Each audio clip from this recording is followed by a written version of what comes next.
In Rise of Kingdoms, we all know that gold heads are a precious commodity. They are very, very hard to get, and you can't just go chucking them into any commander that you feel like. And more importantly, you want to put them in the right commanders for the right skill levels. So in today's video, I'll be updating my best commander skills tier list to tell you which commanders need their expertise and which commanders don't. So if you want to save possibly hundreds, if not thousands of gold heads over your time playing Rise of Kingdoms, you need to stick around till the end of today's video.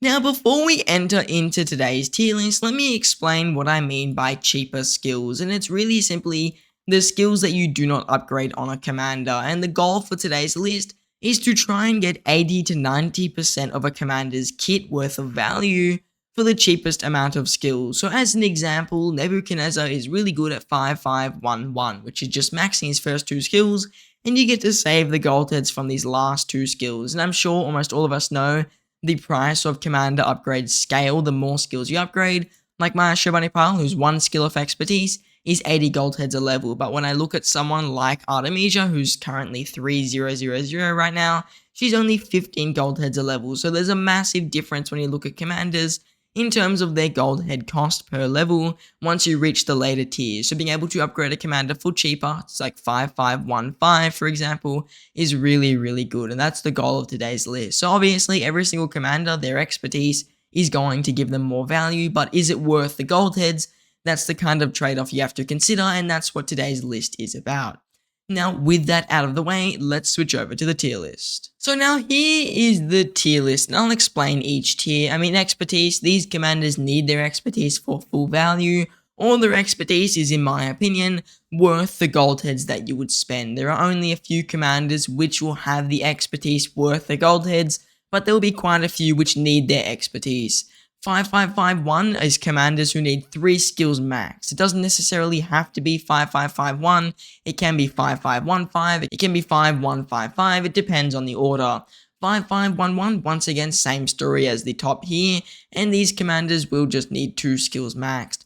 This tier only needs 1 skill maxed, and then do not use the commanders which are really, really bad on the open field, and you should just never run them. Starting off, the first commander today is Gorgo, and she only needs a 5515 commander list. And with her 5515 build, you not only get access to a nice normal damage bonus whenever you use smite damage, you get access to an active skill which is decent damage, and you get access to a second skill which has some pretty good attack stats. So as a primary to Lao Che, Gorgo is more than enough at 5551. Ethelfled needs her expertise, otherwise she doesn't boost her damage from her own slows, which isn't really that good. I think maybe her expertise actually gives her the slow. I can't remember now, but you definitely need her expertise. If you're running her in Season of Conquest, it's almost essential, and she is free. So, I mean, there's no reason to not expertise her, and it's probably one of the more important things in her kit. Alexander the Great, just due to his age nowadays, even though I said he is a pretty good commander because of Lao Che, and that is still true, he does still need that expertise to get full value. Nevsky 5551 or equivalent is really good. You could go 5515, whatever you really feel like doing.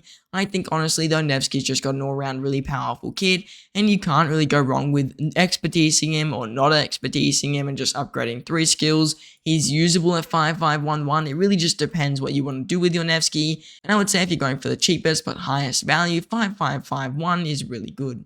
Attila needs expertise nowadays. I mean, it's just worth it because he's an older commander, and because he's a really, really damage heavy commander, and that's all he's really got going for him, you need to have his expertise to boost that damage. Cao Cao is a Season 2 commander, 5511, otherwise I wouldn't use him, but I will leave him here just because as Season 2 he can work, and in early Season 3 and Season of Conquest, he can be okay. Chandragupta needs his expertise just to get more of his blessed stacks on the opponents, otherwise it doesn't work out too well for him and you miss out on a lot of the debuffs, so I'd say it's worth it. Charlemagne, I mean, no one uses him. Charles Martel, 5551 is really good. It's actually more 5155, I'm pretty sure, 5515.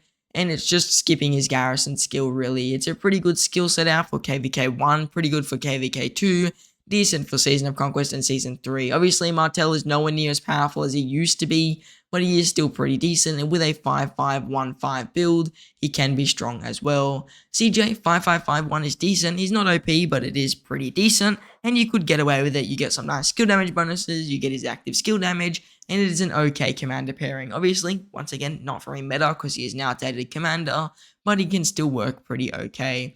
I'm going to put Cleopatra and just all the gatherers in 5-1-1-1. I'm pretty sure for all of them, their second skill is their gathering skill. And if you max that, I mean, you would just be perfectly fine with it. Let me try to find where Ashita is. Here he is. So all those 3 gathering commanders, 1-5-1-1 is fine. You get all their gathering bonuses, and then you can just run them to gather resources. For Constantine, I mean, there's a few ways you can go. If you're a whale, you expertise him for Sunset Canyon, and that can be fine. You could go 5-5-1-5 for Sunset Canyon, once again, really good. Or you could even go 5-1-1-5 for Sunset Canyon. The real thing that makes Constantine OP is how tanky he is, and the only time that really becomes OP is once you max that 4th skill and when you have his active skill to give him extra tanky buff. So at the cheapest, I'd say 5-1-1-5. You've got all the tanky stuff you really need in Constantine's kit. You are missing quite a few stats, but a free-to-play low spender could get away with a 5-1-1-5 Constantine, and it would work out pretty alright in Canyon. As for Gilgamesh, he needs his expertise. He's got a few debuffs on there, and otherwise he's not the strongest commander. YSS, you just don't run him nowadays. Edward of Woodstock, 5-5-5-1 is pretty decent. El Cid, once again, I mean 5-5-1-1 on El Cid is decent because you get access to defense and march speed, stuff that just works pretty good with Zulaying. So as an early Season 3 March or a Season of Conquest March, really early on with the double relic, El Cid can actually work pretty decently, which is nice. As a KVK1 March, 5-1-1-1 Frederick is pretty good because you get access to a very hefty amount of single target damage, which makes him one of the stronger early game commanders, especially really early on if you whale him and you buy him out of the daily special offer. A 5-1-1-1 Frederick can do numbers on your opponents, and a lot of whales will buy him just to rally down stuff like the shrines, or even just the Lost Temple itself, so a 5-1-1-1 Frederick is pretty decent. Hannibal Barker, you just don't use him nowadays. Honda 5-5-5-1 is pretty good. I think there's one skill that you have to get. It's the one that gives him the skill damage bonus. I don't know if it's his 3rd or his 4th skill. So whichever one gives him the massive skill damage, and you will know which one it is when you read his kit. That is the skill I'd make sure you get, and then you skip whichever one gives him the low stats.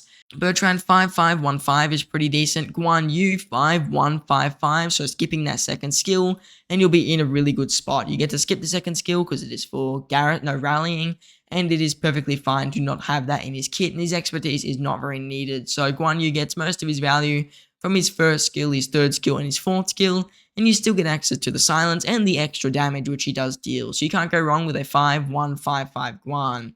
CPO 5-5-5-1 or 5-5-1-5, whichever one you prefer depending on the stats you want, is pretty decent. His expertise is worth it just because of how strong his 3rd and 4th skills are, but the expertise itself is pretty useless unless you're running him with a Guan Yu, and even then it's not that good. So 5-5-5-1 is what I'd recommend for a CPO.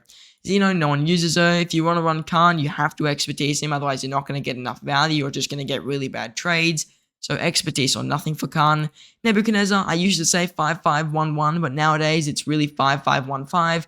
He does need the extra stats if you're going to run him, otherwise he's just going to get killed off really quickly by the other powerful marchers. Suleiman, I just do not use him. Harold needs his expertise to get the instant active skill, especially for city popping, and that's one of his more valuable parts in his kit. Jotun Prime 5-1-1-5 is really good. What I recommend for Jotun Prime really to get access to her active skill and her double active skill is max the active skill first, do a skill lock there, and then just keep spending gold heads, unskill lock her until you get that 4th skill to level 5, even if it means getting your other skills to like level 3 and level 2. I think it's worth it. The other skills are pretty decent, they give you okay stats. So you can't go wrong with a Joan that's like 5-3-2-5, and the second that 4th skill is level 5, just leave her as she is, and she'll be a pretty strong commander. Jadwiga, no one runs her. Yan Ziska, I'm pretty sure 5-5-1-5, you could get away with it, or 5-1-5-5, I'm not sure which one his garrison skill is, but just make sure you get his active skill, otherwise he's not going to be pretty good, and even then he's just not the best open field commander, but you can get away with running him, which is why he's not in the do not use tier. Pakal is a 5-5-1-5 commander. Julius Caesar 5-5-1-1 is perfectly fine. His expertise is decent just for the extra damage factor, but really you're only caring about the all damage bonus, and he works really good with commanders who have short rage cycles like Gorgo, like commanders such as Zhang Yu, who are all fairly short rage cycle commanders that will work with Julius Caesar when you double relic him. Otherwise, you're not going to run him. So 5511 is fine. I'd put Zhang Yu into 5551. Nowadays, it's pretty much worth it. It used to say 5511 is pretty good for Zhang Yu, but you kind of have to go for that expertise. Otherwise, he's nowhere near as strong, though you can run him with cheap commanders like Julius Caesar. Leonidas, even though he's really bad nowadays, 5111 is actually still okay and barely usable. It's going to get usually bad trades, but if you're just trying to get the Guan debuff out there in a really early murder ball, you could get away with it if you buy him out of the daily special offer, though I guess a 5111 CPO would probably just perform better. Artemisia 5511 is perfectly fine. Same thing with Mehmed, they both get access to most of their kit value there. Artemisia, you could argue, should get 5515, where you get access to a massive all damage bonus, but I think the 25% already active on her skill is enough for the early stages of the game, or even just as a cheap investment. And Mehmed, his other two skills aren't too important. You get access to his health and you get access to his active skill, so the rest isn't that necessary. Lubu, I mean, no one cares about him. Cyrus, you need his expertise, otherwise he's missing out on his rage engine. Mulan's buffs are too weak if you don't expertise her, so if you want to run her as a support commander, you pretty much need the expertise. You can get away with a 5511 commander or a 5515, but I would say expertise is almost necessary for Mulan. Ragnar, once again, expertise just because he's an Attila pair. Same thing with Takeda, they're both Attila pairs. If you want to run Attila Takeda or Attila Ragnar nowadays, you need to expertise both the commanders. Now, Che's expertise is one of the only ones today that's just worth the gold heads. I mean, there aren't many commanders who expertise.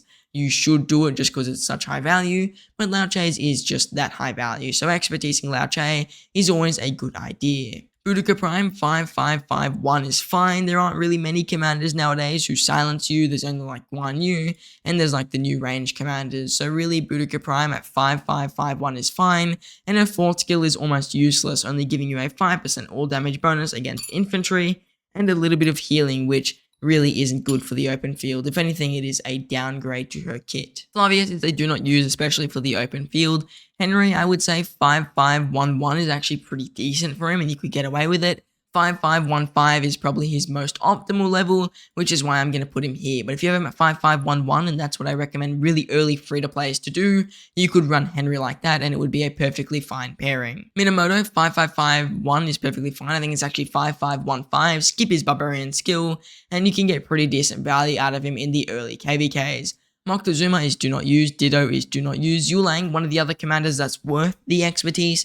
His expertise gives him an extra 4,500 damage factor in an AoE, so you couldn't really go wrong with that, and it's all around pretty strong. So his expertise is very good, and allows him to access his extra damage with a lot more ease than before. Tarek 5515 is very nice with him. You just skip the rally skill there, and he'll be a pretty decent open field commander. Hao Bing 5551 is perfectly fine. His fourth skill and expertise are both pretty good. Mainly his fourth skill can be strong, so I could see an argument to expertise Hao Bing, and I wouldn't say no to it, but I think he gets a lot of value from his first three skills alone, and you could run it.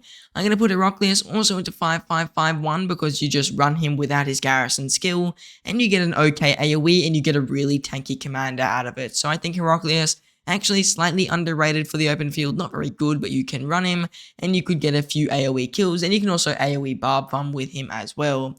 Ramses also 5551 is good, 5511 is good. Obviously not good, I mean he's a fairly weak commander, but those skill levels will work. Sargon 5551 is decent as well. I'm going to put Justinian into 5511, you could run him as a 5511 commander and get fairly decent trades out of him. Thilmos, I want to say, is 5551. He's just pretty good at that skill level, and he works well with YSG there. In early KVKs, 5511 Thilmos is fairly decent, and a lot of people come and ask me if they should do that, and I wouldn't say no, but I wouldn't really say yes just because it's using a lot of gold heads. But if you want a YSG pair, 5511 Thilmos is pretty decent. 5551 Pyrrhus is probably the best place to put him even in the early game. Richard 5511 is very nice for open fielding in the early game, like KVK1. If you're fighting barbarians though, 51111 is okay because you get all the healing and that's all you really need with Richard. But for open field, which is what today's list is mainly for, 5511 is Richard's best tier. Saladin 5551 is very nice, don't need to go further than that. Both the old range commanders also 5551 just because when you look at their kits, They're very nice, but they're a little bit weaker nowadays compared to some of the newer range commanders and newer open field commanders, so you want to put a few extra gold heads into them to make up for it. Herman, probably one of my biggest regrets. 5551 is good. You don't need anything else in his kit. His expertise, not really good, even though it's a double active skill. It barely triggers in normal open field situations. And then also his fourth skill doesn't get nearly as much value in a short open field fight as it would in a long fight. So unless you're using Herman for rallying, he doesn't need his expertise, and I probably wouldn't have expertised him if I weren't a YouTuber. I would have probably just expertised my Ashur Pal well before I expertised my Herman. I probably would have eventually, just because I'm an archer main, but otherwise I would say Ashur Pal is a better, earlier expertise than a Herman. So Herman at 5551 is all you need. Don't go any further than that. It's almost a waste of gold heads. Ashur Pal, expertise, I was just talking about him. His expertise gives him all the bonus stats that make him really good, and without it he is a much weaker commander, not to mention his third and fourth skills are arguably equal on value. You could run him at 5511 just for the AoE, but I think that's going to leave him a little bit too weak, so I would say going for expertise is almost needed. Both the new range commanders, 5511 is fine. I mean, they're just so powerful at this point that you could easily get a pretty decent trade with them at this level if you get some good tactical positioning. Even 5551 is also pretty decent, but I'd say 5511 is all you really need. Amanatore needs the expertise for the silence immune, otherwise she's just not a really good pair with Artemisia, who is technically her best pairing. So without Amanatore being expertise, Amanatore Artemisia just doesn't work. Theodora, useless for the open field. Tamaris, 5115 is fine. I mean, you get access to a decent active skill, and you get access to an instant debuff, which is good for swarming down rallies if you don't have a Herman Prime, or if you want extra poison stacks, you can run the Tamaris even with your Herman. Wuzetian, no one uses her. 5551 William is perfectly fine. I wouldn't go any further than that. His expertise, not really useful. And his fourth skill, you get access to the rage gain already at maximum. So you still get a 50 rage gain bonus, which means that really the only thing on his fourth skill is you can gain up to 20% extra defense, which is not worth the extra gold head. So really, 5551 William is perfectly fine. YSG needs expertise, otherwise you're missing out on a lot of active skill damage. You're missing out on the circle shape. And those are two of the things that make him really as powerful as he is, not to mention that he kind of is very difficult to get in the right skill levels, since otherwise you would go 5515, and that's just too unreasonable to really recommend, and especially you have to consider his expertise is really good, so it is worth the extra gold heads to go for his expertise. Trajan, you need expertise, otherwise he's missing a lot of rage gain bonuses. So now here is the final tier list. I mean, you've got your expertise commanders all in the top tier. These commanders need their expertise. You got the 5551 commanders. Most commanders really sit in this tier. A lot of them are rally commanders or garrisons who just don't need their rally skill for the open field. I think if I name all of them, you've got commanders like Pericles, you've got Saladin, you've got Minamoto, Henry, you've got Gorgo, Nebu, Tarek, Zhang Yu. A lot of these commanders, Charles Martel, they're all rallies and garrisons who just don't need their rally garrison skills for the open field, so you can just skip those. 5511, these commanders all seem to be a little bit more unique, a little bit more strange in nature, besides Joan and maybe Mehmet, who are fairly straightforward commanders. I mean, Thutmose is a really weird pair with YSG. You've got Richard, who's a very weird commander since he only wins by healing. You've got Artemisia, who's weird because she silences herself. Cao, he's weird because he's just weird. Constantine, another weird commander because he heals himself. I mean, a lot of the strange commanders, 5511 seems to suit them. 5111 is just really only for the fairly trash commanders or the gathering commanders who you just want a cheap amount of skills into, and you would never put generic goldeds in pretty much any of these commanders anyways. If you were putting any in them, I would say you're insane, because there are a bunch of better commanders in Rise of Kingdoms that would give you more value than someone like a Leonidas, and then do not use, they seem to be mainly very garrison heavy commanders, or really, really weak commanders like Moctezuma and Charlemagne, who just do nothing on the open field. Now, if you enjoyed today's video, I just want to say that today at 23 UTC, I will be crafting a Horn of Fury live. So if you want to come down to my live stream, watch me maybe crit the Horn of Fury, or just want to watch a good old stream with me crafting and ask me questions, this will be one of the best streams to come down to. So if you want to see me do some crafting, do a bit of chatting, organize my armaments, open up probably a few armament chests as well. I have a Scribe 1 everyone saved up here, then come on down. Trust me, it's going to be a very fun time, and I'm excited to see you guys there. If you have any questions about even the video today, I recommend coming to the stream at 23 UTC, and you can ask me questions about commanders you own, what skill levels you want for them, maybe you want to show me your equipment, whatever it may be. My live stream is one of the best places to get my attention really quickly. So if you want to come on down, trust me, it will be a fun time, and there'll be a little bit of crafting going on with me making a Horn of Fury and hoping it crits. So if you want to come on down to the live stream, the link will be in the pinned comment and also in the description, and it will be live at 23 UTC. Now, I just want to say thank you all for watching, and I hope to see you in the next one.